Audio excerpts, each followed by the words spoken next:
Dougie Sanderson, waking you up for the day. We've had yet more texts and emails on today's talking point. Male pattern baldness and the various forms of treatment that are on offer. Michelle from Liverpool says, "My husband is bald and it doesn't bother me in the slightest.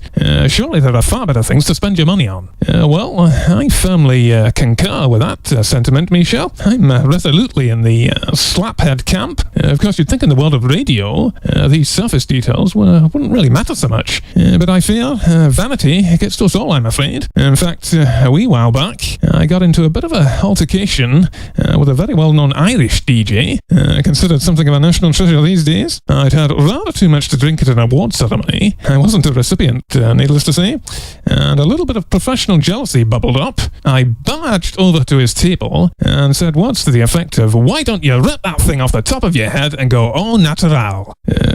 Not my finest hour, to be sure, but I was seized by the demon drink at the time, and I'm ashamed to say that I didn't leave it at that, and I initiated a bit of push and shove, which quickly escalated into a spot of fisticuffs, but it's safe to say I came off considerably the worst of it. Don't be fooled by that casual, lilting Irish charm. It conceals an absolutely ferocious bantamweight boxer's ability, and I certainly had 7 shades of excrement knocked out of me on that particular evening.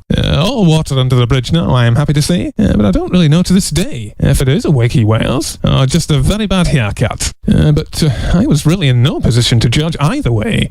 Some of you may be able to recall, back in the late 80s, there was a brief, highly regrettable period where I sported a toupee myself. I was trying to re-energize my TV career at the time, and some media consultants felt I should address the odd chrome dome situation if I was to stand a reasonable chance. So I purchased, at considerable expense, what was then considered to be state-of-the-art in terms of hair replacement technology. A bit of a palaver, I have to say. For those of you not familiar with this kind of thing, it involved applying an absolutely foul-smelling bonding agent to keep the thing in place. But that particular year, it was a very hot summer, and it began to irritate my scalp something fierce. And unfortunately, I developed a very nasty case of capuloscapiitis. The oozings from this condition, coupled with buckets of sweat being sucked up into the thing, meant that by the end of the day, it was absolutely rank. In fact, my wife at the time was almost physically sick when she happened to catch a whiff of the thing, and insisted I remove the offending article. Though having spent a good deal of money, I was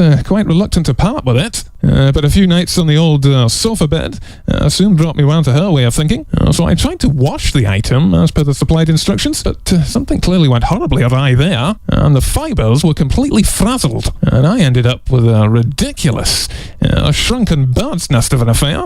So after that, it was only fit for the trash, I'm afraid. I whammed it into the kitchen pedal bin, and I've never looked back. As far as Wigs go, that was pretty much it for me. David from Glasgow says, maybe Phil Collins should get a hair transplant so we can have some decent music back on the radio. Of course, back in the day, Mr. Collins had a very cruel pattern of hair recession, some rather bizarre geometric shapes going on the old buns there, and it must have been an absolute nightmare to be struck with the condition in the fickle world of pop. And the problem of opting for a rug in such a public profession is that everyone has already witnessed the departure of your hair, so no one's ever really going to believe that it's suddenly reversed its decline. I suppose the elephant in the room on that one is very much Elton John, who has obviously felt the need to attempt various forms of restoration with the old Barnet, and in the end I think it really does come down to a question of what you feel comfortable with, I suppose. And if you've got the money, who's to say? I mean, there are far worse things you could spend your money on, so maybe we should just mind our own business and find something more important to talk about. Though I have to say, judging by your volume of emails on the subject, it's obviously sparked a lot more interest than some of the more serious topics we've had over the years. I guess these trivialities are a welcome distraction from the woes of the world. Samantha from Essex says, "I would never date a bald man. Yuck! Gross!" Exclamation mark. Confirming a bit of a stereotype on Essex girls there, I think. Shallow is the word that springs to mind. Though, of course, I'm sure she's not representative of all Essex females, I should just add. Stephen from Coventry said, "I've been losing my hair since my early 20s, and if I had the money, would get a transplant tomorrow." I suppose in the future that will replace the class divide. All the well-off will have luxurious heads of hair, and the rest of us will be as bald as coots. I have to say, a lot of your emails and texts refer to a certain heir to the throne who is losing his hair rather rapidly, and it must be a very bitter blow when, as I say, you're in such a public position and it all starts to go south. Though no doubt he has the money, so the transplant option is always there, although probably best not to wait too long with that particular option. At the speed it's currently disappearing, you do need to have a donor site after all. Of course, the procedure has become more refined over the years. A friend of mine was unfortunate enough to be the recipient of an absolute botch job back in the early days, and has ended up with a head rather like a piece of corrugated iron. Lots of curious undulations and unsightly lumps and bumps there. They've nicknamed him Craterhead at his local.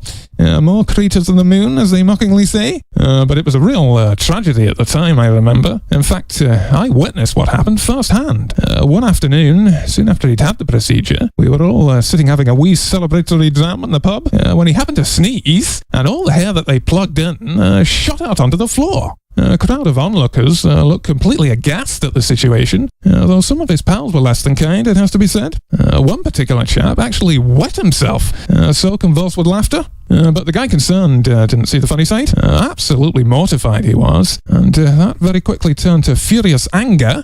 Got into a very heated confrontation with his surgeon. Said words to the effect of, "What kind of a cut-price cowboy outfit are you running here? One sneeze, and it's all come loose." But alas, he wasn't able to get his money back in the end, I'm sorry to say. Despite taking legal advice, apparently total catastrophic rejection of the plugs was listed on the consent form. Certainly put me off the procedure, though I am told that things have moved on considerably since those dark days, with various micro-surgical techniques. You certainly won't want to spend that kind of money only to lose the lot with one false move. Too late for my friend there, who has to endure an endless bout of ribbing from his pals. "You want to get down the panel beaters with an effed-up nut like that, mate," was bellowed out the last time we drank together. "Phone the pothole hotline, you batty-headed freak." Took it a bit too far with that one, I thought. But he seems to take it all on the chin. Though there was that Christmas Eve where he took an overdose, of course. So maybe it has had a bit of a negative effect on him over the years.